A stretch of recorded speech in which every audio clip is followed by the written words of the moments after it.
Welcome back. आप देख रहे हैं बनो अपना फाइनेंस मिनिस्टर। और चलिए अब आपके पैसों की सुरक्षा की बात करते हैं। हमारी बेहद खास पेशकश साइबर क्राइम ज़रा संभल कर में। और आज हम बात करने वाले हैं कॉल मर्जिंग स्कैम की। मेरे साथ जुड़ गए हैं Ritesh Bhatia, founder cyber crime investigation और साइबर सिक्योरिटी।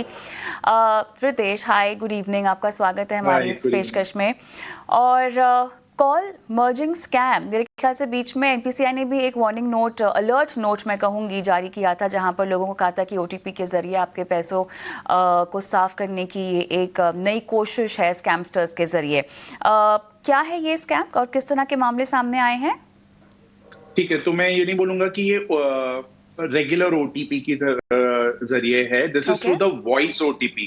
काफी सारे जो बैंक्स हैं, हाँ, तो काफी सारे जो बैंक्स हैं वहां पर आपको एक ऑप्शन देते हैं कि आप अगर आपको जैसे एसएमएस के द्वारा भेजा जाए या तो थ्रू वॉइस भेजा जाए, यानी कि आपको कॉल करते हैं और कॉल पे आपको वो आईवीआर के थ्रू सुनाई देता है।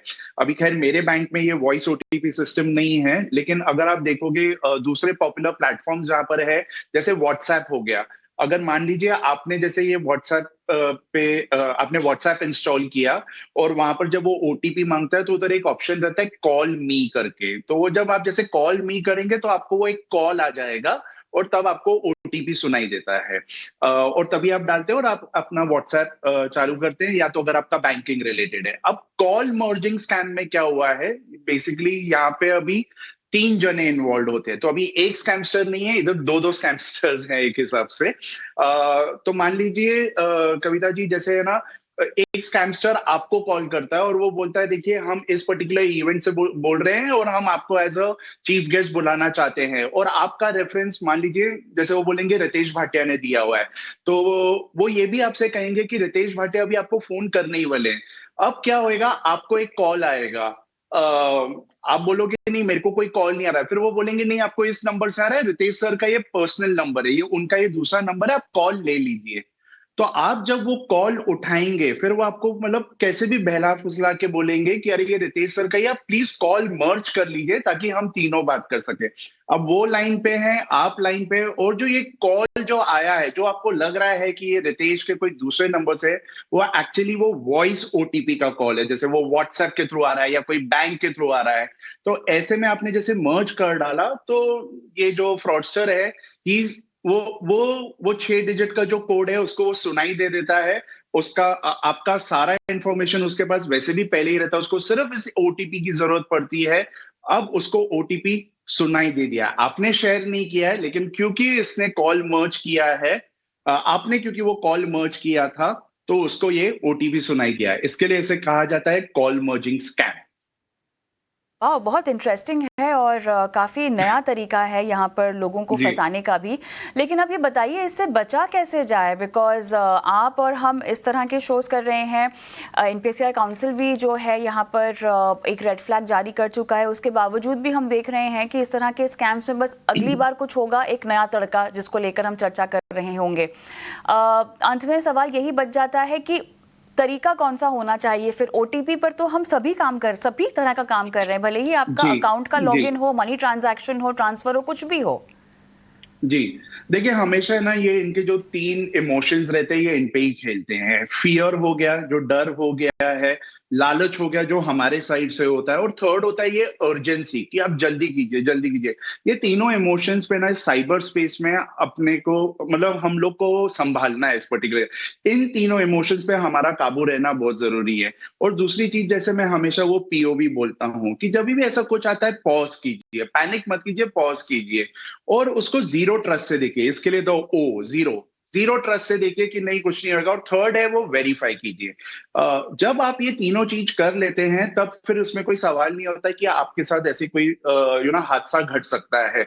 इसके लिए साइबर की दुनिया में किसी पे भी विश्वास मत रखिए, किसी भी चीज पे, जो भी कोई सेंसिटिव रिलेटेड चीज हो। फाइनेंशियल ट्रांजैक्शन हो गया जहां पे आपका कुछ सेंसिटिव डेटा मांगा जा रहा है, कुछ पैसों की बारी आ गई, कुछ भी कुछ इन्फो, उसको आप प्लीज वेरीफाई कीजिए।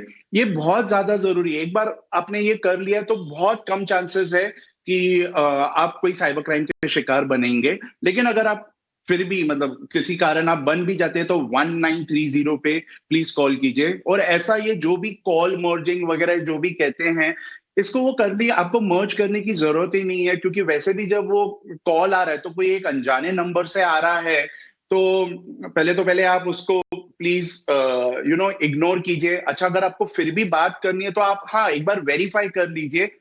अगर मालूम पड़ रहा है कि ओटीपी आ रहा है या जो भी है, तो आपने सुना, आपने मर्ज तो नहीं किया है। लेकिन ये क्या करेंगे जो स्कैमस्टर्स है, वो इतनी अर्जेंसी दिखाएंगे कि वो बोलेंगे नहीं आप मर्ज कीजिए, मर्ज कीजिए। तो बस हमको यहीं पे थोड़ा ध्यान देना है, कविता। ख्याल से एक अर्ली साइन जो आपको पकड़ लेना है और आगे नहीं बढ़ना है, लेकिन इसके बावजूद भी अगर स्कैम हो ही गया हो तो फिर क्या करना चाहिए? जैसे कि मैंने बताया, अगर स्कैम हो गया और अगर आपके पैसे गए हुए हैं इसके अंदर, तो 1930 पे आपको कॉल करना पड़ेगा। अभी ये जो स्कैम हो रहा है, ये ज्यादा करके मतलब लोगों का सिर्फ व्हाट्सएप उससे जा रहा है, उनका व्हाट्सएप निकल पड़ रहा है। तो अगर आपका जैसे ये व्हाट्सएप चला गया, अगर अभी भी हम सुन रहे हैं काफी सारे लोगों के साथ ये इशू हो रहा है कि उनका व्हाट्सएप से वो लॉग आउट हो रहे हैं क्योंकि एक हैकर ने ले लिया है। तो ऐसे में जाके है ना, जो ग्रीवियंस ऑफिसर है, व्हाट्सएप के जो ग्रीवियंस ऑफिसर है, उनको आप एक ईमेल भेजिए। अगर आप वो गूगल करेंगे, सर्च करेंगे, तो पहले लिंक में आ जाएगा व्हाट्सएप इंडिया ग्रीवियंस ऑफिसर का ईमेल आईडी है। उनको आप एक ईमेल कर दीजिए और वहां से फिर वो लोग 24 घंटे या 48 घंटे में आपको आपका व्हाट्सएप मिल जाएगा। लेकिन तब तक के लिए आपका वो व्हाट्सएप चला जाएगा। इसके लिए बहुत जरूरी है, क्योंकि हाल फिलहाल अगर आप मुझसे पूछेंगे तो डिजिटल अरेस्ट से ज्यादा स्कैम्स हो रहे हैं ये व्हाट्सएप के। इसके लिए हर व्यूअर से गुजारिश यही है कि प्लीज व्हाट्सएप के सेटिंग्स में जाइए और अपना 2 स्टेप वेरिफिकेशन ऑन कीजिए। एक बार आपने वो ऑन कर दिया तो फिर कोई दिक्कत नहीं है। ऑलराइट रितेश, अगली बार आपसे मिलेंगे ना तो 1930 के जरिए किस तरह की कंप्लेंट्स का निवारण हुआ है, शिकायतों का निवारण हुआ है, इस पर बात करना चाहेंगे। वाकई क्या ये 1930 काम करता है? क्या वाकई लोगों की शिकायतों का निपटारा हो रहा है? ये कुछ डेटा बैक्ड इंफॉर्मेशन आपसे चाहेंगे जो अगली बार चर्चा में हम शामिल करेंगे। फिलहाल बहुत बहुत धन्यवाद, आपने समय दिया। धन्यवाद। Thank you. ऑलराइट, चलिए एक छोटा सा ब्रेक लेते हैं और यहाँ पर आपके पैसों की सुरक्षा की तो बात हो गई है, लेकिन अब आपके रिटायरमेंट की बात करते हैं। अगर आप एक ऐसे शख्स हैं जो एनपीएस में निवेश करते हैं, खासतौर से अगर आप सरकारी कर्मचारी हैं और एनपीएस में निवेश करते हैं, तो अब आपके लिए यूपीएस भी एक विकल्प बनकर सामने आ गया है।